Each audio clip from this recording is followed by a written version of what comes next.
ആ പറഞ്ഞാലേ ശരിയാക്കി അവിടെ തന്നെ ചോദിക്കുകയാണ് നല്ലത്. ഞാൻ പറഞ്ഞില്ല, സുഗതൻ ഏപ്രിൽ മാസത്തെ കൗൺസിൽ പങ്കെടുത്തിട്ടുണ്ട്. അത് 3 തരത്തിലുള്ള രേഖകളാണുള്ളത്. ഒന്ന് ഇലക്ട്രോണിക് എവിഡൻസ്, കേസ് മാർട്ട്. നിങ്ങൾ ഇപ്പോൾ തന്നെ കൺസൾട്ട് സെക്ഷനിൽ പോയി പരിശോധിച്ചാൽ 2 ഫോട്ടോ ഉണ്ട്. പ്രശാന്താണ് ഫോട്ടോ എടുത്തത്, അതാണ് ഫോട്ടോഗ്രാഫർ. ഈ ഫോട്ടോഗ്രാഫർ അപ്പോയിന്റ് ഞാൻ വന്നിട്ടില്ലല്ലോ. ഇത് ആര്യാരായന്റെയും വി കെ പ്രശാന്തിന്റെ സമയത്തുണ്ടായിരുന്ന ഫോട്ടോഗ്രാഫർ ആണല്ലോ. നിങ്ങൾ അദ്ദേഹത്തോട് ചോദിച്ചു നോക്ക്, ഫോട്ടോ അദ്ദേഹത്തിന് ഡേറ്റഡ് ഫോട്ടോ ആണല്ലോ. ഞങ്ങൾ മാറ്റിയിട്ടില്ല, അദ്ദേഹം നന്നായിട്ട് ജോലി ചെയ്യുന്നുണ്ട്. അദ്ദേഹം ജോലി ചെയ്യുന്നുണ്ട് ആണല്ലോ. നോ ഞാൻ പറയട്ടെ അതിന് മറുപടി അവിടെ പറയട്ടെ. പ്രശാന്ത് പറഞ്ഞു, മൈക്കിൽ പറഞ്ഞു, ഐ ഹാവ് നോ ഒബ്ജക്ഷൻ. 3 ഇവിടുത്തെ വീഡിയോ ദൃശ്യങ്ങളുണ്ട്. പിന്നെ ഫിസിക്കൽ രജിസ്റ്റർ ഉണ്ട്. അവിടെ ഓഫീസിൽ നിങ്ങൾ പരിശോധിച്ചാൽ ഇവിടെ ദീപക് പറഞ്ഞെന്ന് വെച്ചു രജിസ്റ്റർ കിട്ടിയില്ലെന്ന്. ദീപകിന്റെ വീട്ടിൽ കൊണ്ട് രജിസ്റ്റർ കൊടുക്കാൻ പറ്റൂ? അതേ ഇവിടെ അപേക്ഷ കൊടുത്താൽ കിട്ടും.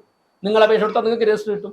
അല്ലാതെ ദീപക് എല്ലാ ദിവസവും രാവിലെ എടുത്ത് എന്തൊക്കെയാണ് ദീപക് ആഗ്രഹിക്കുന്നു എന്ന് ചോദിച്ചിട്ട് പേപ്പറിൽ എഴുതി വാങ്ങിച്ചിട്ട് വീട്ടിൽ കൊണ്ടു കൊടുക്കാൻ പറ്റും? ദീപക്കോ അദ്ദേഹത്തിന്റെ ഓഫീസിൽ നിന്നോ ഒരു അപേക്ഷ കൊടുത്താൽ ആ രജിസ്റ്ററിന്റെ കോപ്പി, സർട്ടിഫിക്കറ്റ് കോപ്പി കൊടുക്കും, നിങ്ങൾക്കും കിട്ടും. അതിൽ സുഗതൻ മെയ് മാസത്തിൽ ഒപ്പിട്ടിട്ടുണ്ട്. അദ്ദേഹം ഏപ്രിൽ മാസത്തിൽ ഒപ്പിട്ടിട്ടുണ്ട്. മെയ്യിൽ അദ്ദേഹം ഒപ്പിട്ടിട്ടില്ല. അദ്ദേഹത്തിന് നിയമപരമായിട്ട് നാളത്തെ കൗൺസിൽ ഹാജരായില്ലെങ്കിലും അദ്ദേഹത്തെ യാതൊരു തരത്തിലും ബാധിക്കില്ല. ജൂലൈ മാസത്തിലെ കൗൺസിൽ ഞാനിപ്പോൾ തന്നെ പറഞ്ഞേക്കാം, അവർക്ക് സാധിക്കുമെങ്കിൽ ജൂലൈ മാസത്തെ കൗൺസിലിനെ അവർ വിലയിരുത്തട്ടെ. ജൂൺ മാസത്തിലെ കൗൺസിലത്തിന് ഹാജരായില്ലെങ്കിൽ പ്രശ്നമില്ല. ഇത് മാധ്യമങ്ങളെയും സമൂഹത്തെ ഇങ്ങനെ വസ്തുതകൾ വളച്ചൊടിച്ച് തെറ്റിദ്ധരിപ്പിക്കാൻ ഇപ്പൊ തന്നെ 2-3 ആഴ്ച മാധ്യമങ്ങളൊക്കെ തന്നെ സുഗതൻ 2 കൗൺസിൽ ഹാജരായില്ല, അടുത്ത കൗൺസിൽ ഹാജരായില്ലെങ്കിൽ അവയോഗ്യനൊക്കെ എന്നുള്ള ചർച്ച ചെയ്തില്ലേ? എന്തിനാണ് ജനങ്ങളെ തെറ്റിദ്ധരിപ്പിക്കുന്നത്? ഇങ്ങനെ അവിടെ തന്നെ ക്രെഡിബിലിറ്റി പോവുകയില്ലേ?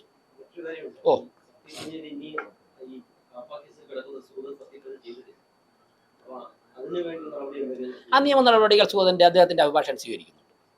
നിയമ നടപടികൾ അദ്ദേഹത്തിന്റെ അഭിഭാഷകൻ, കോർപ്പറേഷൻ അല്ല, കോർപ്പറേഷൻ ഔദ്യോഗികമായിട്ടല്ല, അദ്ദേഹത്തിന്റെ അഭിഭാഷകൻ നിയമ നടപടികൾ സ്വീകരിക്കുന്നുണ്ട്. കോർപ്പറേഷൻ അതിലെന്തൊക്കെയാണ് ഇടപെട്ട് ചെയ്യേണ്ടത്, നിയമപരമായി ചെയ്യേണ്ടത്, ഞങ്ങൾക്ക് നോട്ടീസൊക്കെ വരുന്ന സമയം ഞങ്ങൾ വളരെ വേഗത്തിൽ തന്നെ അക്കാര്യങ്ങൾ ഞങ്ങളിടും.